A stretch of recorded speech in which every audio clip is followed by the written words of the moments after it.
아멘. 올해는 고린도전서가 전하는 복음 그 첫 번째 시간입니다. 오늘부터 우리는 주일 오전 예배 시간을 이용해서 신약 성경 고린도전서의 말씀을 한 절 한 절씩 상고하며 하나님의 은혜를 함께 나누고자 합니다.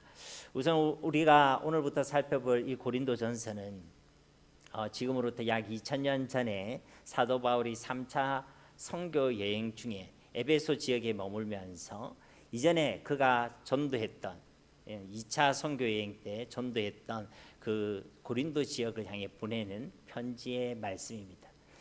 사도행전 18장에 보면 이 고린도 지역에서 사도 바울이 2차 선교 여행 때 약 1년하고 6개월 동안 사역했다라고 기록하고 있죠. 그 고린도 교회에 보내는 편지가 바로 이 고린도 전서라는 것입니다. 그리고 오늘 우리가 봉독할 그 본문 말씀은 그 편지의 서문에 해당되는 말씀인 것이죠. 근데 여러분, 사도 바울이 편지를 썼던 그 당시에 고린도라는 그 도시는 어떤 도시였겠습니까? 지리적으로 볼 때 이 고린도 지역은 항구 도시였습니다. 그리고 당시로 볼 때는 세계 최고의 교통과 무역의 중심지 중 하나였습니다. 그러다 보니 정말로 많은 사람들이 모여들기도 했고 또 수많은 물자가 오고 가면서 많은 돈이 쌓이고 축적됐던 부유한 도시였습니다. 그야말로 풍요와 물질주의의 상징과 같은 그런 대도시였던 것이죠. 그러나 그렇게 물질적으로 풍요가 넘쳤던 도시이지만 도덕적으로나 영적으로 볼 때 고린도 지역은 극도로 음란하고 부패하고 타락한 도시였습니다. 특히 그 지역에 아크로고린토 산이라는 산이 있었는데 그 산에는 사랑의 여신이라 불리는 아프로디테의 신전이 있었습니다. 그곳에는 약 1000명 정도의 여사제들이 상주하고 있었는데 그곳은 바로 성적 타락의 온상지였습니다. 그렇게 우상 숭배와 성적 타락이 온 도시를 전체를 덮고 있었던 것입니다. 오죽하면 당시 헬레 세계에 이런 말이 있었습니다. 당신은 참 고린도 사람처럼 산다, 이런 말이 있었어요. 그만큼 그 사람의 삶이 방탕하고 음란한 삶이라는 것이. 그러니까 그 사람한테 당신 참 고린도 지역 사람 같다라는 말은요, 그 당시로 치면 욕이었던 거예요. 그만큼 그 지역은 타락하고 음란한 도시였다는 것입니다. 그런데 그렇게 음란하고 물질주의와 쾌락주의가 넘쳐나던 그 세상 한복판에 하나님의 교회가 세워진 것입니다. 그래서 정말 다양한 사람들이 그 고린도 교회에 모여들었습니다. 노예와 자유인, 이방인과 유대인, 또 남성뿐만 아니라 수많은 여성들이 이 고린도 교회로 모여들었다는 것입니다. 그리고 앞으로도 말씀을 통해 우리가 계속 살펴보겠지만 이 고린도 교회에는 정말로 다양한 은사도 참 많았습니다. 물질적으로도 부유한 교회였고 또 은사가 많았고 그렇게 하나님께서 부어주신 은혜도 참 많았던 교회인 것입니다. 그런데 이 고린도 교회에 계속해서 문제가 이제 생기기 시작했습니다. 그렇게 죄와 타락의 온상인 고린도라는 그 세상 한복판에 세워진 그 교회가 계속해서 세상을 변화시키고 그 세상의 어둠을 밝혀내고 세상 가운데 거룩한 영향을 미쳐야 되는데 거꾸로 세상의 세속적인 문화와 가치관이 이 고린도 교회 안에 들어와서 교회를 병들게 하고 세상과 구별되어야 될 그 교회가 점점 세상이 되어져 버리게 만든 것입니다. 다양한 사람들이 모였던 교회였던 만큼 교회 안에는 많은 파당과 분열들이 생기기 시작했습니다. 돈이 많은 자와 가난한 자 사이에도 갈등이 터지기도 했습니다. 그 다양한 사람들만큼 다양한 세상이 들어오게 되었고 다양한 우상들과 세상의 음란한 문화들이 교회를 병들게 만들기 시작했습니다. 서로 사랑하고 하나가 되어야 될 성도들끼리 이제 나를 세우고 서로 싸우고 다투고 이제 세상 법정에 송사하는 일까지 벌어지게 되어졌습니다. 심지어는 하나님으로부터 은혜로 받은 그 많은 영적 은사를 가지고도 주님의 영광과 교회의 덕을 세우기보다는 서로 자기를 자랑하고 자기를 주장하고 서로 분열하고 남을 무시하고 남을 판단하는 교만의 길을 걸어가고 있었습니다. 그런데 성도님 여러분, 이 고린도 교회의 모습은 비단 2000년 전의 한 교회의 모습이 아닙니다. 오늘 우리가 살아가는 이 시대의 사회와 그리고 이 시대의 교회의 모습과 너무나 닮아 있는 것입니다. 오늘날 우리도 돈과 세상적 성공이 최우선시가 되는 물질 만능주의를 살아가고 있습니다. 온통 음란과 쾌락이 덮고 있는 세상 한복판에 우리가 살아가고 있다는 것입니다. 그리고 안타깝게도 그 세상의 빛과 세상의 소금이 되어야 될 수많은 교회가 오히려 그 맛을 잃어버리고 이 세상을 거슬러 올라가는 거룩의 능력을 잃어버린 채 오히려 세상이 되어져 버려 있습니다. 그런데 오늘 말씀을 때 우리가 주목할 사실은 이처럼 문제가 많고 허물도 많고 부족해 보이고 못나 보이는 그렇게 세상에 오염되어 세상이 되어가는 이 고린도 교회를 향해 하나님께서는 사도 바울을 통해서 다짜고짜 책망을 하시거나 비난부터 쏟아내시거나 분노를 하고 계시는 것이 아니란 것입니다. 오늘 본 말씀을 보면 오히려 바울을 통해 하나님께서는 그 교회의 정체성을 다시 한번 분명하게 말씀해 주고 계시고 또 그들을 끝까지 포기하지 아니하시는 하나님의 신실하심을 선포해 주시고 계십니다. 그러므로 오늘 주시는 말씀을 통해서 우리는 교회가 과연 무엇이고 성도가 어떤 존재이며 나를 끝까지 붙드시는 그 신실하신 하나님을 만나는 은혜가 있으시기를 예수님의 이름으로 축복합니다. 먼저 1절 말씀 우리 다시 한번 봉독해 보겠습니다. 하나님의 뜻을 따라 그리스도 예수의 사도로 부르심을 받은 바울과 형제 소스데네는 아멘. 사도 바울은 이 고린도 교회에 보내는 편지를 시작하면서 자신을 하나님의 뜻을 따라 그리스도 예수의 사도로 부르심을 받은 자라고 소개하고 있습니다. 즉 바울 자신이 그리스도 예수의 사도가 된 것은 자기 힘과 자기 노력으로 된 것이 아니란 것이죠. 그렇다고 다른 사람들이 투표를 해서 뽑아준 것도 아니란 것입니다. 즉 자신이 그리스도 예수의 사도가 된 것은 전적으로 오직 하나님의 부르심 때문이란 것입니다. 저 사도행전 9장 말씀처럼 다메섹 도상에서 그를 찾아오신 그 주님의 찾아오심, 그분의 주권적인 선택과 전적인 은혜의 부르심 때문에 바울은 자신이 그리스도 예수의 사도가 되었다라고 고백하고 있는 것입니다. 여기서 부르다라는 의미로 사용된 헬라어가요 클레토스라는 단어입니다. 영어로는 콜링입니다. 우리나라 말로 말하면 부르심입니다. 이것이 바로 소명이란 것이죠. 그렇습니다. 우리가 주님의 일을 맡게 되고 감당하게 되는 것은 내가 실력이 있어서가 아닙니다. 내가 잘나서가 아닙니다. 내 노력과 내 열심으로 주님의 일을 맡게 되고 감당하게 되는 것이 아닙니다. 또 사람들이 등을 밀어줬다고 나를 추천해줬다고 내가 그것을 감당하게 되는 것도 아닙니다. 가장 중요한 것은 하나님의 부르심입니다. 소명입니다.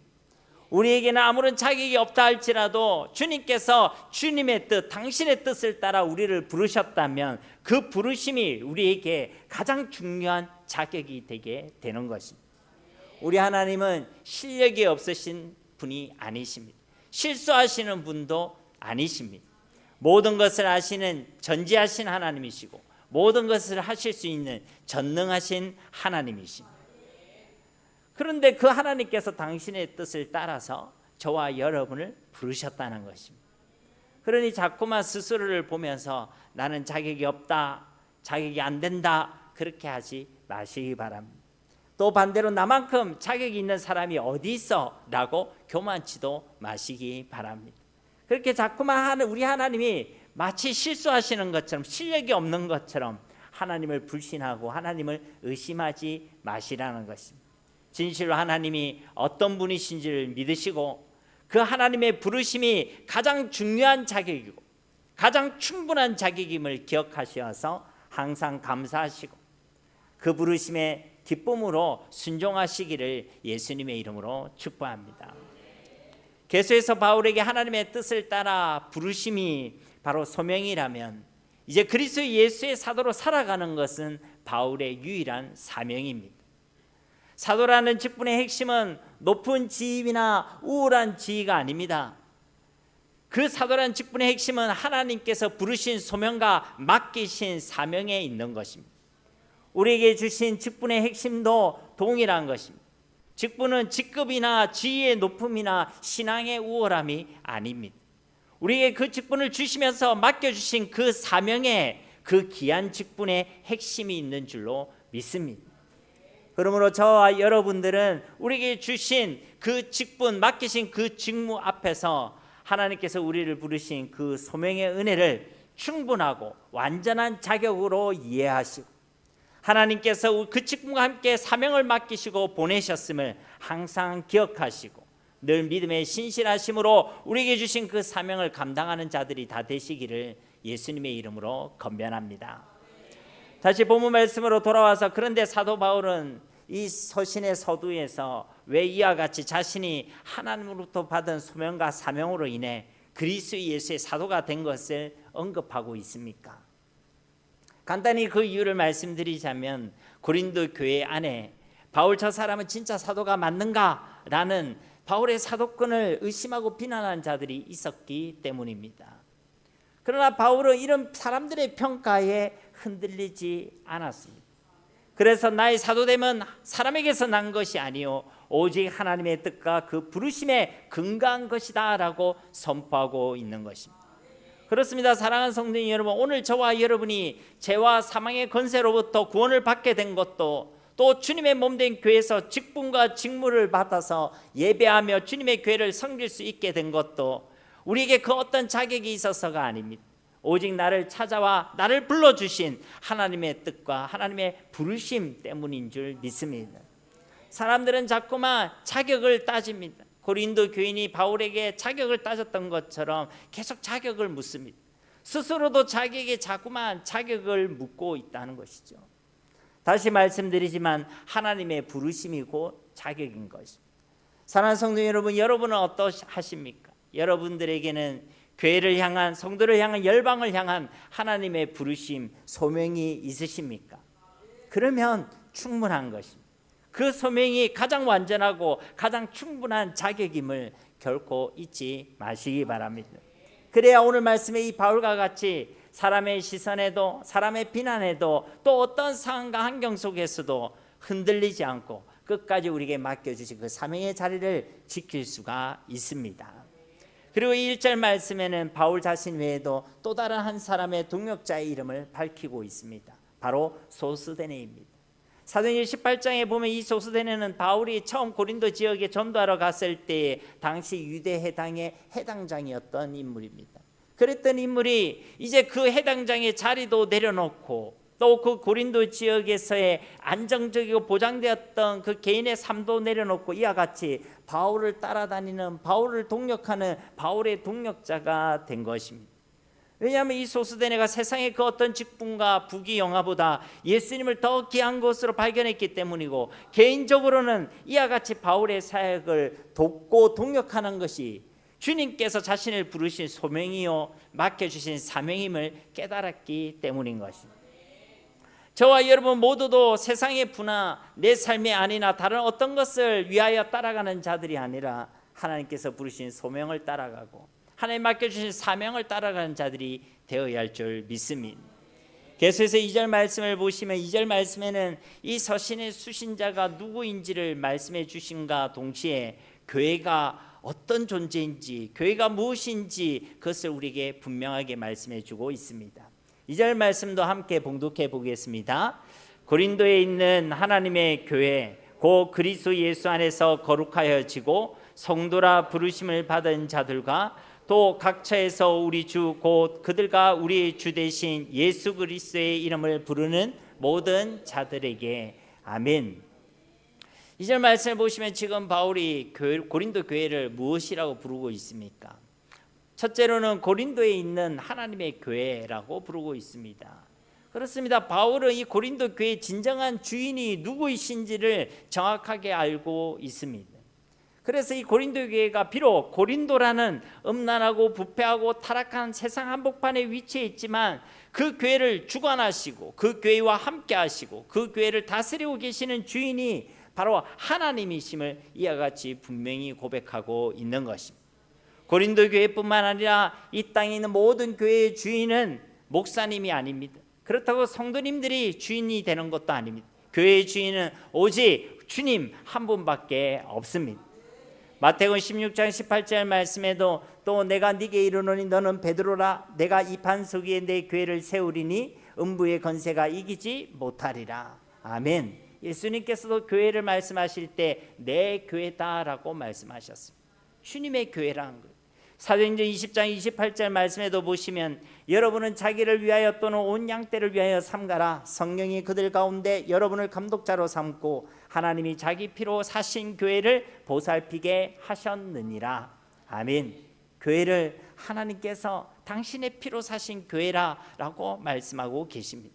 하나님께서 당신의 피로 사셨으니 교회는 하나님의 것이란 것입니다.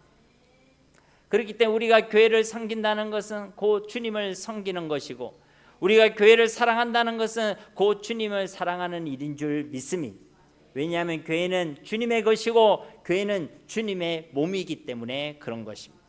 그러므로 진실로 그리스도의 몸된 교회를 사랑하고 또 함께 그리스도의 몸된 교회로 지어져 가는 우리 모두가 될 수 있기를 간절히 소망합니다. 두 번째로 바울은 교회를 그리스도 안에서 거룩하여지는 자들이라고 부르고 있습니다. 여기서 거룩하여지고라는 이 단어를 헬라 원문으로 보면 완료 수동태로 표현되어져 있습니다. 거룩에 대하여 수동태로 표현되어 있다는 것은요, 그 거룩이라는 열매가 내가 착한 일을 많이 해서 나의 노력과 나의 선함으로 내가 맺는 것이 아님을 말씀해 주고 있는 것입니다. 오늘 말씀의 표현 그대로 우리가 거룩해지는 것은 오직 하나님으로 인하여 거룩해지는 것이고 오직 예수 그리스도 안에서만 거룩해지게 되는 줄 믿습니다. 거룩이라는 것은 죄와의 구별됨을 의미하는 것입니다. 그런데 우리는 우리의 힘으로 또 세상의 어떤 수단과 방법으로도 그 죄의 문제를 해결할 수가 없습니다. 이 죄의 삭힌 사망의 문제를 또 이 죄의 문제를 완전히 해결해 주신 분은 우리를 대신하여 저 십자가에서 죽으시고 부활하신 우리 주 예수 그리스도밖에 없습니다. 그렇기 때문에 우리는 예수님으로만 예수님 안에서만 거룩하여지고 그 거룩을 지킬 수 있고 우리의 삶 가운데 그 거룩의 열매를 맺을 수가 있는 것입니다. 그러므로 꼭 기억하시기 바랍니다. 거룩은 우리가 무엇을 하는 행위로서 이루어지는 것이 아니라 거룩은 오직 예수를 믿는 믿음으로 그 예수님 안에서 오직 예수님과 함께 함으로만 이루어짐을 믿으시기를 바랍니다. 세 번째로 바울은 교회를 성도라 부르심을 받은 자들이라고 부르고 있습니다. 성도란 말은 거룩한 무리들이란 의미입니다.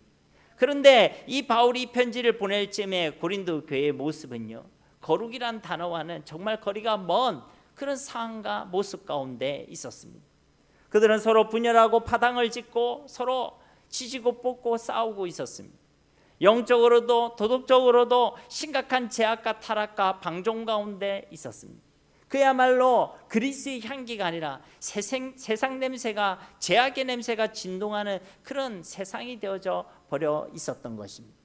그런데도 하나님께서는 바울을 통해 이 고린도 교회를 뭐라고 부르고 계십니까? 너희들은 성도들이다. 너희들은 거룩한 나의 백성이다 라고 불러주시고 계시는 것입니다. 사랑하는 성도 여러분, 하나님께서 우리를 거룩한 백성들이라고 불러주십니다. 우리를 거룩한 백성들이다, 성도들이라고 불러주시는 것은 정말로 우리가 아무런 흠이 없고 아무런 제약이 없고 아무런 연약함과 부족함이 없어서가 아닙니다. 로마서 3장 23절과 24절 말씀해 보시면 모든 사람이 죄를 범하였음에 하나님의 영광에 이르지 못하더니 그리스도 예수 안에 있는 속량으로 말미암아 하나님의 은혜로 값없이 의롭다 하심을 얻은 자 되었느니라. 아멘. 그렇습니다. 사실 우리는 다 죄인들입니다. 여전히 죄인들입니다. 그런데 저 십자가 예수님의 속량의 은혜로 말미암아 그 예수 그리스도의 옷을 우리에게 입혀 주셨기 때문에 우리 하나님께서는 우리 속에 있는 그 죄의 본성과 그 추악하고 더러운 죄가 아니라 예수님께서 우리에게 입혀주신 그 그리스도의 옷을 보시고 우리를 의롭다고 불러주시고 깨끗하다고 불러주시고 거룩한 나의 백성이라고 불러주시는 줄 믿습니다. 그러므로 이 그리스도의 의의 옷이야말로 전적인 하나님의 은혜요, 우리 인생들에게 하나님께서 주시는 최고의 선물인 줄 믿습니다. 여러분, 세상에서 가장 값지고 고급진 정장을 말쑥하게 차려입고 똥통으로 들어가는 사람이 있겠습니까? 우리는 이제 다 그 예수 그리스도의 의의 옷을 입었으니 이제 그 옷에 합당한 삶을 살아내어야 하는 것입니다. 마지막으로 바울은 교회를 우리 주 대신 예수 그리스도의 이름을 부르는 모든 자들이라고 명명하고 있습니다. 여기서 그의 이름을 부른다는 것은 그 이름을 단순히 호명하는 것을 의미하는 것이 아닙니다.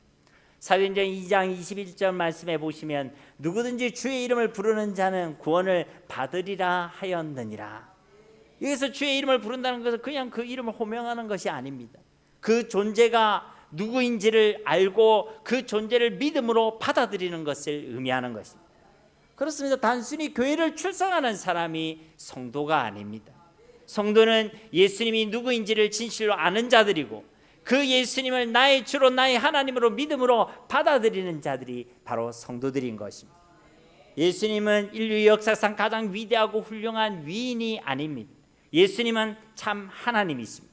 그리고 그 하나님께서 역사 가운데 성령으로 잉태되어 죄 없으신 사람으로 오셨습니다. 죄 없으신 예수님께서 죄 많은 우리를 대신하여 저 십자가에 죽으셨고 저 죄와 사망과 사탄의 권세를 이기셨다는 증거로 제3일 만에 다시 살아나셨습니다.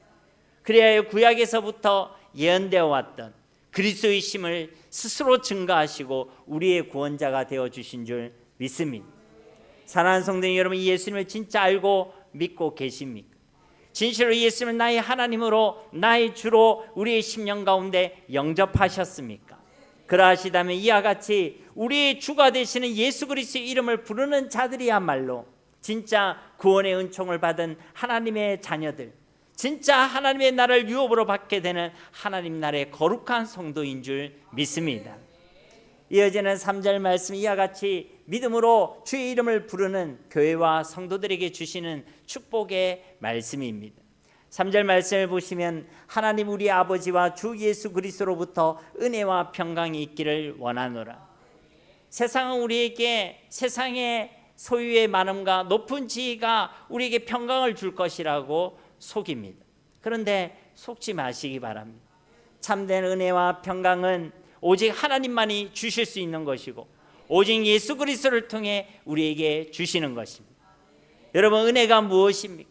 우리의 일이 술술 풀리고 잘되고 하는 것이 은혜가 아닙니다. 아무리 생각해봐도 아무런 자격이 없는 우리 인생들에게 값없이 주어지고 한량 없이 부어지고 넘치도록 베풀어 주시는 선물이 바로 은혜입니다. 평강, 그 샬롬이 무엇입니까? 단순히 마음이 편안한 것, 만족감이 드는 것, 그런 것을 의미하는 것이 아닙니다. 성경이 말하고 있는 평강은 세상의 그 무엇으로 채워지지 않았던 우리 인생들의 그 구멍난 심령이 이제 온전히 채워지는 것, 그래서 조금도 부족함이 없이 충만하고 온전한 상태가 바로 평강, 샬롬인 줄 믿습니다. 그래서 말씀드리는 것입니다. 이 은혜와 평강은 결코 세상이 줄 수 없다는 것입니다. 세상의 그 어떤 것으로도 누릴 수가 없는 것입니다. 오직 하나님께서만 우리에게 주실 수 있는 것이고 오직 예수 그리스도 안에서만 저와 여러분이 누리고 맛볼 수 있는 하나님의 선물인 것입니다. 이제 이어지는 4절에서 9절까지의 말씀에는 이 바울이 고린도 교회를 향한 감사와 소망을 고백하고 있는 말씀입니다. 그러면 바울은 고린도 교회의 어떤 모습을 보고 감사하고 있을까요? 4절 말씀을 우리 함께 봉독하도록 하겠습니다. 그리스도 예수 안에서 너희에게 주신 하나님의 은혜로 말미암아 내가 너희를 위하여 항상 하나님께 감사하노니. 아멘. 지금 바울은 고린도 교회에 대한 여러 가지 안 좋은 소식들, 수많은 문제들에 대한 소식을 듣고 이 편지를 그 고린도 교회를 향해 쓰고 있습니다. 인간적으로 생각하면 정말로 안타깝고 분통이 터질 법한 그런 상황이었다는 것이죠. 근데 이 바울의 입에서 나오는 그 첫 번째 고백의 내용은 뭐냐면 내가 너희를 위하여 항상 하나님께 감사하노라. 감사한다고 고백하고 있다는 것입니다. 여러분의 자녀가 엉망진창으로 살고 있다. 근데 그 자녀를 보면서 감사할 수 있겠습니까? 그것은요, 쉬운 일이 아닙니다. 근데 어떻게 이런 감사가 나올 수 있습니까? 오늘 바울은 이렇게 이야기하고 있습니다. 그리스도 예수 안에서 너에게 주신 하나님의 은혜로 말미암아, 은혜로 말미암아. 그렇습니다. 지금 바울은 고린도 교인들의 연약한 행위, 연약한 모습을 보기 이전에 무엇을 보고 있는 것입니까? 하나님의 은혜를 보고 있는 것입니다. 여전히 그들과 함께 계시고 여전히 그들을 사랑하고 계시고 포기하지 아니하시고 그들 가운데 일하시고 역사하고 계시는 그 하나님의 은혜를 바라보았다는 것입니다. 저와 여러분에게도 이런 영적인 눈이 열려지게 되시기를 주님의 이름으로 축복합니다. 우리가 사람을 볼 때 은혜 눈으로 보지 않으면 자꾸만 그 사람의 허물과 단점만 보이게 됩니다. 그러면 그 사람을 보면서 감사할 수가 없습니다. 어떻게 감사할 수 있겠습니까? 오히려 원망하게 되고 불평하게 되고 미워하게 되고 실망하게 되는 것입니다. 그러나 그 한 영혼도 천하보다 귀하게 여기시는 하나님, 그 영혼을 끝까지 포기하지 않으시는 하나님, 그 하나님께서 그 영혼 가운데 계속해서 함께 일하시고 역사하고 계시고 은혜를 베풀고 계시는 그 하나님의 은혜를 우리가 바라보게 되면 우리는 그 영혼을 바라보며 언제나 감사하게 되는 것입니다. 그러므로 교회 안에서도 또 여러분의 가정에서도 한 사람의 허물과 부족함보다 그 영혼을 사랑하시고 그 영혼 가운데 일하시고 역사하고 계시는 하나님의 은혜를 바라보면서 항상 감사할 수 있는 영적 눈이 열리시기를 주님의 이름으로 축복합니다. 그럼 바울이 언급했던 고린도 교회에 임한 그 하나님의 은혜의 내용은 무엇입니까? 5절과 6절 말씀해 보시면 이는 너희가 그 안에서 모든 일 곧 모든 언변과 모든 지식의 풍족함으로 그리스도의 증거가 너희 중에 견고하게 되어. 하나님은 고린도 교회의 말씀을 깨닫는 지식과 그 말씀을 전하고 설명하는 언변도 풍성하게 주셨습니다.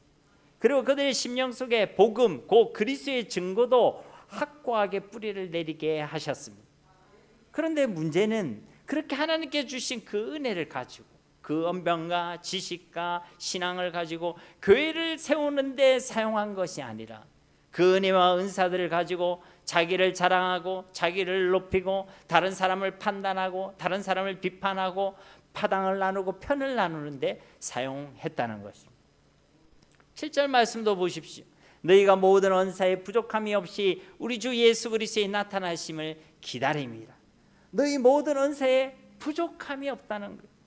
나중에 우리가 고린도전서 12장 말씀도 살펴보겠지만 고린도 교회는 정말 여러 가지 은사가 풍성했던 교회입니다.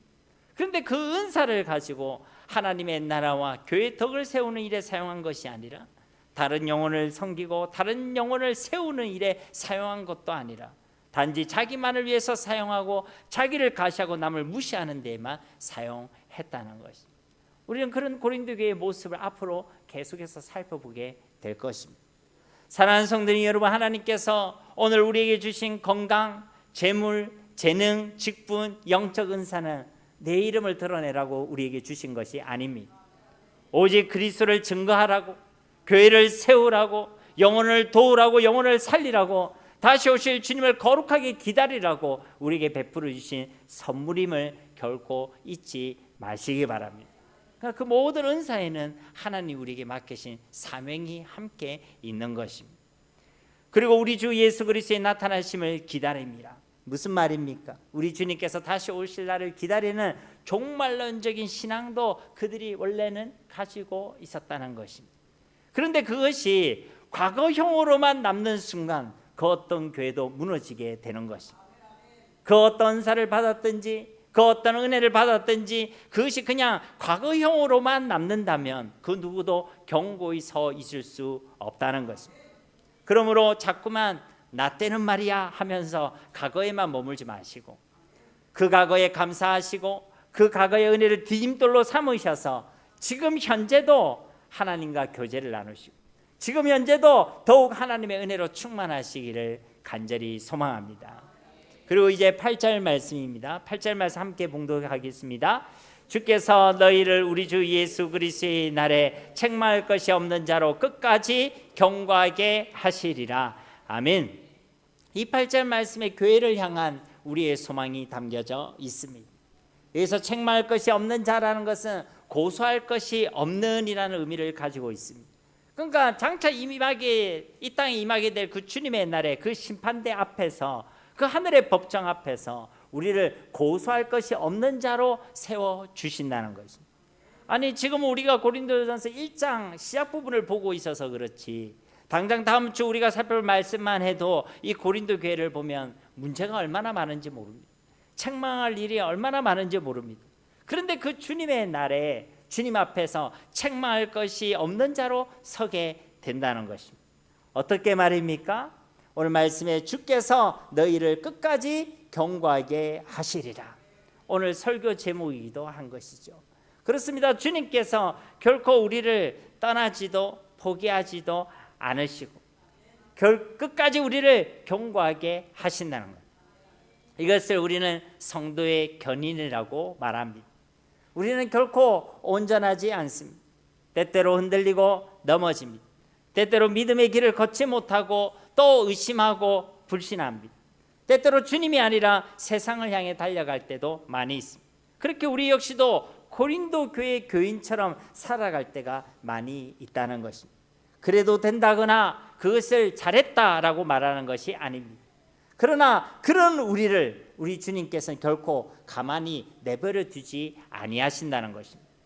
예수 그리스도께서 저 십자가에서 피 흘려 우리를 사셨기 때문에 우리 주가 되신 그 주님의 손이 우리를 끝까지 붙들고 계시고 끝까지 우리를 만지시고 끝까지 우리를 그날에 책망할 것이 없는 거룩한 자로 경고히 세워 주시는 것입니다.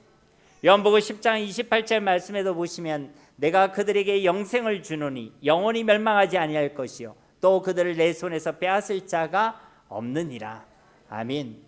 하나님께서 우리에게 영원한 생명을 주신다는 것은 하나님께서 우리를 붙들고 계시는 그 손을 영원히 결코 놓지 아니하신다는 것이고 또 그 하나님의 손에서 아무도 그 어떤 존재도 우리를 빼앗을 자가 없다는 것입니다. 그러므로 이 주님의 신실하신 성도의 견인이 이 땅을 살아가는 우리 모두의 교회의 유일한 소망인 것입니다. 9절 말씀도 보십시오. 너희를 불러 그의 아들 예수 그리스도 우리 주와 더불어 교제하게 하신 하나님은 미쁘시도다. 여러분 이 9절 말씀 헬라 원문으로 보면요 이렇게 시작되고 있습니다. 피스토스 호 데오스, 즉 신실하시다 하나님은, 이렇게 시작되고 있다는 것입니다. 그러니까 이 바울이 이 9절에서 하나님의 신실하심을 찬양하고 있다는 것입니다. 앞에서 바울 그가 고백했던 감사, 그리고 그렇게 선포했던 그의 소망, 그 감사와 소망의 근거가 어디에 있느냐? 바로 이 미쁘신 하나님의 신실하심에 있었던 것입니다. 이 9절 말씀대로 우리를 부르신 분은 다름 아니라 바로 우리 하나님이십니다. 우리가 자격이 있어서가 아니라 우리는 여전히 죄인들이었고 여전히 원수들의 삶을 살아가고 있었지만 하나님께서는 당신의 그 주권적인 은혜로 저와 여러분을 불러주셨습니다. 그리고 죄인 되었던 우리를 그렇게 불러내시어 우리로 그의 아들 예수 그리스도 우리 주와 더불어 교제하게 하신 분도 역시 우리 하나님이십니다. 그런데 그 하나님은 미쁘신 하나님, 즉 믿을 만한 하나님이십니다. 왜냐하면 우리 하나님은 신실하신 하나님이시기 때문에 그런 것입니다. 세상도 변하고 사람도 변합니다. 아침에 나가 다르고 저녁에 나가 다릅니다. 그것이 우리 인생들의 모습입니다. 더우면 더워서 죽겠다 그러죠. 추우면 추워서 죽겠다고 그럽니다. 그것이 우리 인생의 연약함인 것이죠. 그러나 그런 우리를 구원의 은총으로 불러주시고 우리로 주님과 함께하는 인생, 주님과 교제하는 인생, 주님과 영원토록 동행하는 인생을 살아가게 하신 우리 하나님은 미쁘신 하나님, 결코 변함이 없으신 하나님, 신실하신 하나님이신 줄 믿습니다. 바로 여기에 저와 여러분의 영원한 감사와 영원한 소망이 있는 것입니다. 말씀을 맺도록 하겠습니다. 오늘 우리는 고린도전서의 문을 열면서 세상 한가운데 세워진 그 교회의 정체성과 허물 많은 우리를 향하신 하나님의 신실하심에 대해 말씀을 나누었습니다. 2000년 전 고린도 교회가 처했던 상황처럼 오늘 우리가 살아가는 이 시대의 세상도 결코 만만하지 않습니다. 때로는 세상 가치관이 우리의 삶을 또 우리의 가정을 흔듭니다. 심지어 교회 안에까지 세상이 들어와서 우리를 영적으로 병들게 하고 마비시키려 하는 것입니다. 때때로 내 안에 남아있는 연약함과 허물과 영적인 무기력함 때문에 우리가 낙심하고 자괴감에 빠질 때도 있습니다. 그러나 주님은 오늘 본문 말씀을 통해 우리에게 분명하게 선포하고 계십니다. 너희는 세상에 속한 자가 아니라 나의 피로 사서 거룩하게 부른 하나님의 교회요 나의 거룩한 성도들이다. 너희가 비록 허물이 많고 약하여 넘어질지라도 신실한 내가 너희를 끝까지 붙들어 책망할 것이 없는 자로 반드시 세워낼 것이다. 그러므로 저와 여러분은 첫째로 세상 가운데서 하나님이 부르신 거룩한 성도라는 이 영적 신분을 꼭 기억해야 될 것입니다. 교회 안에서뿐만 아니라 우리 가정에서 세상 가운데서도 우리가 살아가는 그 모든 삶과 우리 일상의 일터가 바로 하나님이 우리를 부르신 거룩한 사명의 현장인 것입니다. 세상은 우리에게 늘 돈이 힘이다, 성공해야 된다라고 속이고 있지만, 그렇게 세상의 가치관으로 우리를 기속시키려고 하고 있지만, 그러나 우리는 내가 서 있는 그 삶의 자리가 바로 하나님께서 우리를 부르신 거룩한 성도로 부르신 자리임을 잊지 말아야 하는 것입니다. 그리고 그 자신에 대한 정체성에 대한 분명한 확신을 가지고 세상을 이기고 그 세상에 거룩한 영향을 끼치는 자들로 살아가야 될 줄로 믿습니다. 두 번째로 타인의 그 어떤 허물보다 그 사람 안에 있는 하나님의 은혜를 바라볼 수 있는 저와 여러분이 되기를 원합니다. 사도 바울이 고린도에게 수많은 문제와 파당 소식을 들었음에도 분노나 비난 대신에 하나님의 은혜로 말미암아 항상 감사한다라고 고백할 수 있었던 것은 그가 한 영혼의 허물보다 그 영혼 안에서 여전히 역사하고 계시는 하나님의 은혜의 손길을 먼저 보았기 때문인 것입니다. 우리 역시도 가정이나 교회에서 한 영혼을 바라볼 때에 그 영혼을 사랑하시고 그 영혼 가운데 여전히 역사하고 계시는 하나님의 은혜를 봐야 될 줄로 믿습니다. 세 번째로 나 자신의 연약함에 낙심하지 마시고 끝까지 나를 경고하게 하시는 하나님의 신실하심에 날마다 나를 맡겨야 할 것입니다. 우리는 때로 자신의 부족함과 반복되는 영적 실패 때문에 스스로 실망하고 자괴감에 빠질 때가 있습니다. 그것이 심해지면 구원과 하나님과의 관계에 대해서도 어떤 이는 심한 불안에 사로잡히게 되는 경우도 있습니다. 그러나 사랑하는 성도님 여러분, 성도의 구원과 거룩함은 나의 행위의 완벽함에 달려있는 것이 아닙니다. 나를 부르신 미쁘신 하나님의 신실하심에 달려있는 것입니다. 우리는 포기할지 모르겠지만 하나님께서는 결코 우리를 포기하지 않으십니다. 자기 피로 값주고 사신 교회와 성도를 예수 그리스도의 날까지 끝까지 붙들어 책망할 것이 없는 자로 반드시 세워주십니다. 그리고 하나님의 부르신 그 자체가 이미 우리에게 주신 가장 분명하고 충분하며 확실한 자격임을 꼭 기억하시기 바랍니다. 그리하여 환경과 상황에도 속지 마시고 내 자신의 모습에 걸려 넘어지지도 마시고 우리를 부르시 우리를 결코 포기하지 않으시고 끝까지 우리를 경고하게 하신 주님을 항상 미쁘신 하나님으로 고백하시기 바랍니다.